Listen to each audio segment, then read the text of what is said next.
E hoje a gente vai falar de um tema que é muito importante, bastante polêmico, que é a área de currículo na educação integral. A gente tem aqui a professora Cláudia Galian, da FEUSP, e a Maria Cristina, da Secretaria de Educação de Porto Alegre. Prazer tê-las aqui conosco. Vamos começar hoje falando de currículo na educação integral? A nossa rede, ela possui atualmente 98 escolas, sendo que dessas, 49 têm ensino fundamental e com 50 mil alunos matriculados na rede. É uma rede que sempre teve a educação integral como vocação, desde o seu início. E também, em 2007, nós tivemos o primeiro convênio. Por que eu falo de convênio? Porque na rede nós temos diferentes arranjos que oferecem a educação integral. Nós temos convênios, instituições conveniadas com a Secretaria Municipal de Educação. Nós temos oferta de projetos que são oferecidos e organizados pelos professores, né, do quadro, pelos professores da rede. E, dentro desses convênios, nós temos convênios que são oferecidos nas instituições, nos espaços dessas instituições, e também com educadores que atendem as crianças, os adolescentes, no espaço da escola. Dentro dos convênios, também existe um esforço bastante acentuado, significativo, para a gente conseguir fazer essa integração curricular entre o que acontece na escola e o que é oferecido, desenvolvido nos espaços dessas instituições conveniadas. Nós temos, desde 2012, construído já os referenciais curriculares da rede municipal. Então, estes referenciais, eles também servem de suporte e de instrumento pedagógico também para o planejamento das atividades dos convênios junto aos educadores. E a Secretaria faz esse trabalho de supervisão, de acompanhamento junto a essas instituições, junto aos educadores e junto às coordenações pedagógicas. Outra questão também, que no início a gente percebeu, assim, e que hoje já se avançou bastante, foi a presença dos alunos durante todo o dia, o que trouxe barulho, movimento, mas também trouxe bastante vida à escola, né? Eu quero dizer, primeiro, do entendimento de que currículo não é nunca uma questão única, definida, fechada, ainda que se tenha claramente uma opção por definir uma base comum, por exemplo, para o currículo. Certo? Então, ainda que a opção seja essa, o que vai se desenvolver de fato lá na escola nunca será exatamente o que está no documento. Então, por mais que se tente garantir o comum, o diverso vai aparecer. E essa é a riqueza da relação humana que a escola fomenta. Então, isso não é perda, isso é ganho. Então, nós temos muitos currículos em desenvolvimento o tempo todo. O que se deve ter clareza é qual é o caminho formativo que se escolheu, tanto do ponto de vista mais amplo das indicações federais, estaduais ou municipais, quanto e centralmente das opções que a escola faz. Porque aí está a possibilidade desse currículo fazer sentido. Porque a escola é que sabe, diante das suas condições e do seu público, o que é que pode ser feito e o que é que precisa ser feito para aquele grupo em especial naquele momento.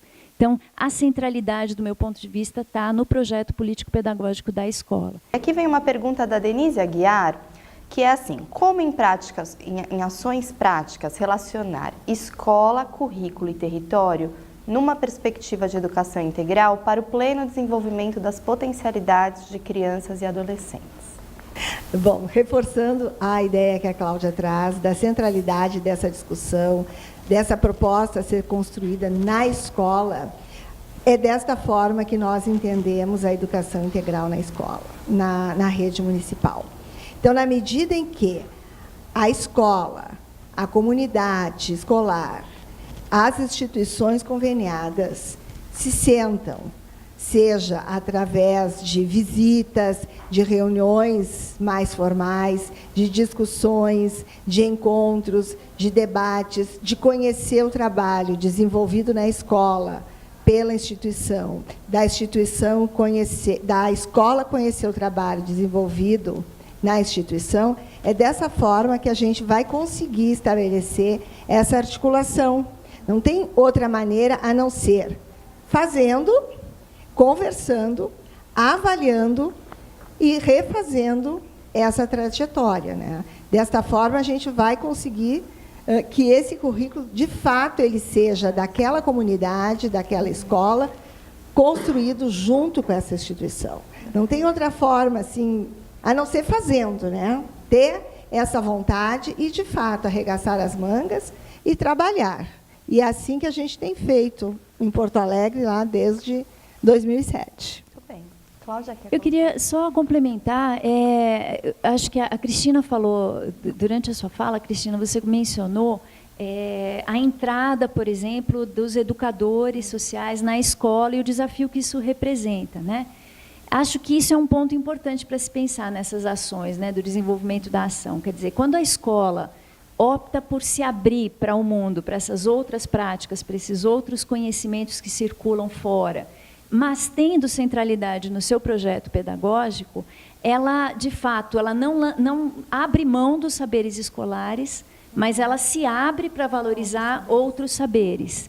E nessa dinâmica, acho que um grande desafio é, de fato, a escola ter a abertura para rever as suas práticas. Porque essa escola, não só pelo tempo estendido, mas porque quando ela se abre para esses outros saberes, ela tem que abrir espaço para o que é novo também. E a escola tem uma tendência a manter suas práticas tradicionais como um ponto de segurança para todos que circulam nessa escola. A gente tem uma pergunta, Cláudia, da Adriana Salim, que ela é mestranda de Educação da Universidade Católica de Petrópolis.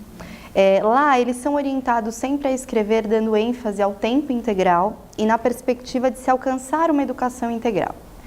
Ela diz que definir a abrangência da educação integral parece algo complexo e um tanto desnecessário, posto que ampliar aprendizagens em todas as dimensões do ser humano por si só já traduz seu caráter infinito. Porém, quando eles discutem a possibilidade de um currículo buscando delimitar a educação integral oportunizada pela escola ou sob sua supervisão, que parâmetros eles podem utilizar para fundamentar e dar suporte às escolhas? Então, eu acho que tem algumas coisas misturadas um pouco na pergunta da Adriana, né? Quer dizer, claro, se a gente entende que a formação integral ela vai além do que a escola oferece, quer dizer, ela não se dá apenas no contexto escolar, né? Ela é algo que não cabe só à instituição escola. Ela, na verdade, já começa na instituição família e vai acontecer nas outras tantas instituições e práticas sociais nas quais esses sujeitos, alunos, circulam. Então, de fato, é algo que sempre vai estar em definição. O que é formação integral? O que é que as pessoas precisam saber para terem acesso a essa formação integral? E essa não é uma resposta única. Ela vai ser sempre flexível também, de acordo com as condições da sociedade em que se vive. A cada momento, o que a gente estabelece como a formação integral, que é considerada legítima, responde às condições da sociedade em que a gente vive, certo? Então, isso não significa que a gente não deva fazer essa discussão, ou que isso seja desnecessário. Isso é importante, deve ser feito o tempo todo, e não só pela escola. Então, acho que esse é um primeiro ponto. Agora, quando a gente centraliza essa ideia de educação integral, pensando em educação escolar, aí a gente tem como eixo central a questão da função social da escola, que também é algo definido segundo as condições de uma sociedade num determinado momento. O que é que, neste momento, se espera da escola? E como é que a gente pode garantir que essa função seja cumprida, acoplando àquilo que a gente conhece como um currículo tradicional, outros saberes que, historicamente, vêm ficando de fora do currículo escolar. Agora, a grande pergunta é, o que vai entrar... Quando eu penso, o que é que eu vou trazer para esse currículo estendido, eu preciso perguntar não só o que eu posso oferecer? Ou o que eles gostariam de fazer? Ou o que eles não têm acesso em outros lugares? A pergunta, ou as perguntas deveriam se centrar numa outra, que é o que é coerente para eu trazer para esse currículo, coerente com o plano formativo que está no projeto pedagógico da escola. Eu acho que esse é o eixo, é aí que tem que ser respondida essa pergunta. Tem uma pergunta da Geolange, aqui que acho que é um pouquinho continuação dessa, que ela pergunta assim: como ampliar o tempo de permanência das crianças na escola, visando a sua formação integral, sem estar caracterizando simplesmente o preenchimento do tempo com outras atividades, ou ainda sem a simples finalidade de mantê-las ocupadas e distantes das ruas? A grande questão, portanto, é o que se pretende com esse cenário educacional, né? O que se pretende com a educação integral? E como ficam essas implicações na discussão para o currículo? Isso. Que acho que é um pouco... Eu acho que o que não se pode pensar é que a educação integral ela tenha vindo e exista para tirar as crianças da rua, né? Porque a rua é um espaço também de aprendizagem e que é um espaço que a gente quer também que seja ocupado pelas crianças e que elas circulem por ali, porque na rua também o currículo pode acontecer e deve acontecer, trazendo outras aprendizagens. Então, é uma grande preocupação nossa de deixar bem claro que a educação integral ela não veio para tirar as crianças da rua. Então, esse assim, é um entendimento que eu acho que deve estar presente quando se pensa, né, em educação integral e quando se pensa em ofertar mais tempo às crianças, mas aquela frase assim, já bem clichê, mas que é sempre bom lembrar que não se quer mais do mesmo, porque não se quer que as crianças aprendam somente ficando entre o espaço da sala de aula, entre a classe e a cadeira. A gente quer ampliar também estes espaços para fora da escola. E a rua é um lugar também de bastante possibilidade para os nossos alunos. Algumas pesquisas vão mostrar que as experiências de educação integral no Brasil, elas, de fato, vão passar, por vezes, por esse caráter de assistencialismo.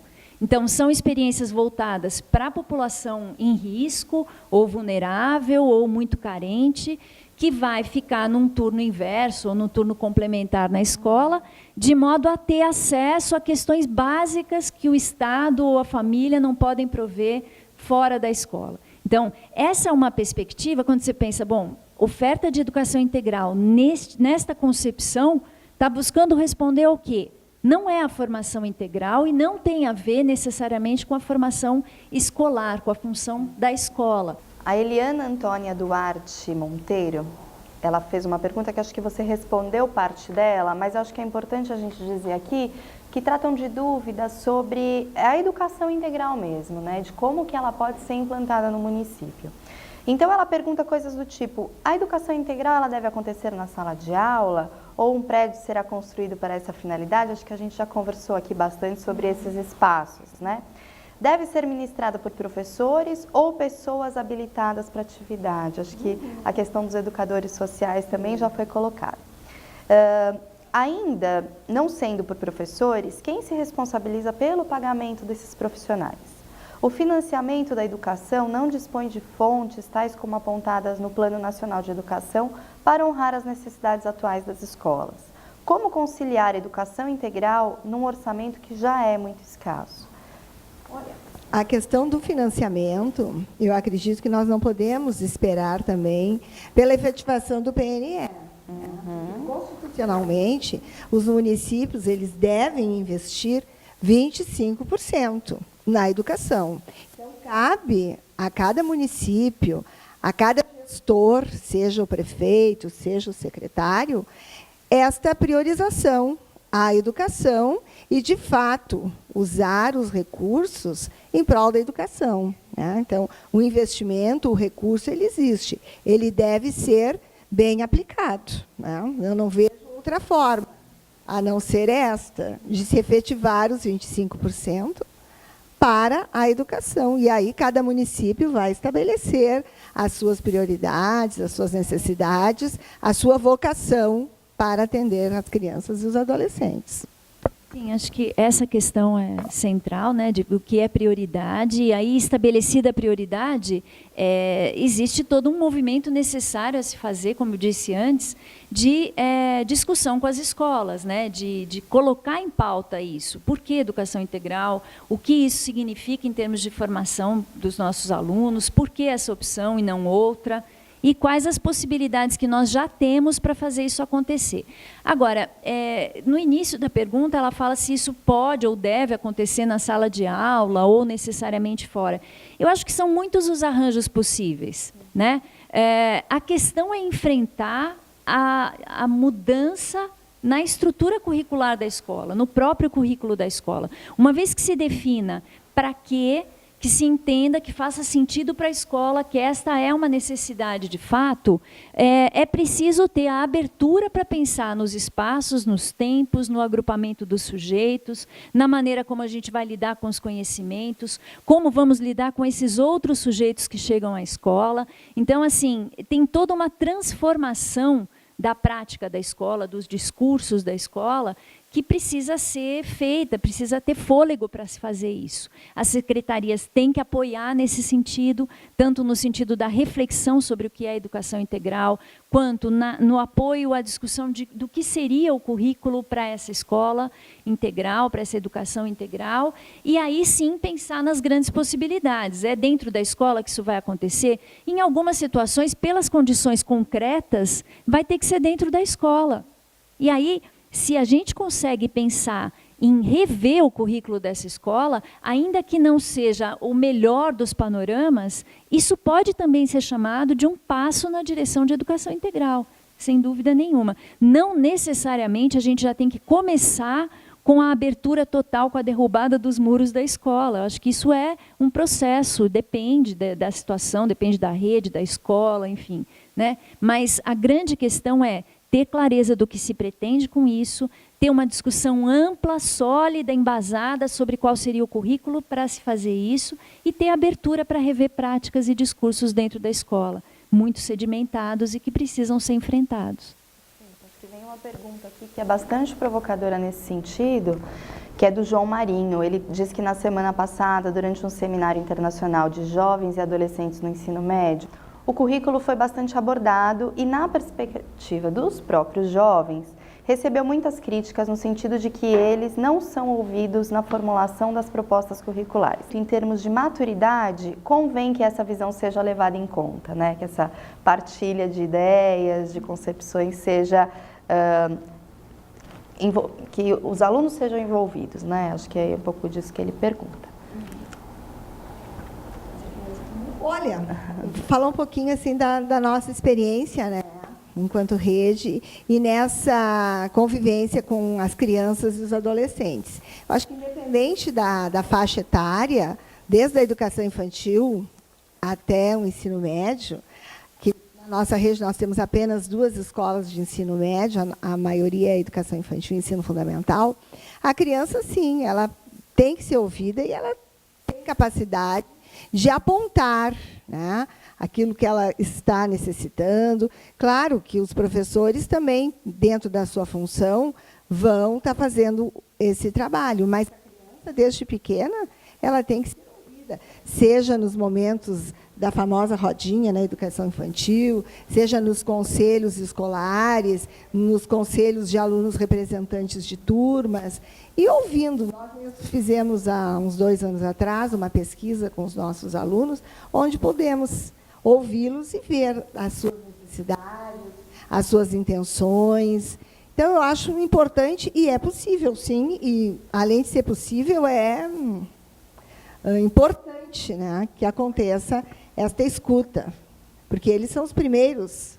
Então, é necessário pensar nesses sujeitos, professor e alunos, como produtores de conhecimento. E, como tal, eles têm toda a possibilidade de participar da discussão do que será esse currículo.